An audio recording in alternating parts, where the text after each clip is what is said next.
Hello everyone welcome back to my channel. SSLC result എങ്ങനെയാണ് നോക്കാമെന്ന് നമുക്ക് check ചെയ്യാം. ഫസ്റ്റ് ഒരു ഗൂഗിൾ ഓപ്പൺ ചെയ്തു സെർച്ച് ബട്ടൺ ക്ലിക്ക് ചെയ്യണം. അതിനുശേഷം നമുക്കിവിടെ HSS ലൈവ് എന്ന് ക്ലിക്ക് ചെയ്യുക. എന്നിട്ട് SSLC റിസൾട്ട് എന്നും കൂടെ ക്ലിക്ക് ചെയ്യുക. 2025 എന്ന് ക്ലിക്ക് ചെയ്യുക. HSS live SSLC result 2025.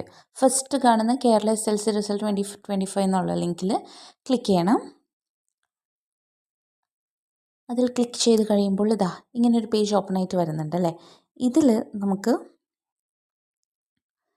DigiLocker Kerala result now available എന്ന് പറഞ്ഞ് ഫസ്റ്റ് ലിങ്കില്ലേ അതിൽ ക്ലിക്ക് ചെയ്യുക. ഇവിടെ നമുക്ക് രജിസ്റ്റർ നമ്പറും ക്ലാസ്സും ഡേറ്റ് ഓഫ് ബർത്തും സബ്മിറ്റും കൊടുത്ത് കഴിഞ്ഞിട്ടുണ്ടെങ്കിൽ നമുക്ക് റിസൾട്ട് കിട്ടും. Okay, so thank you for watching.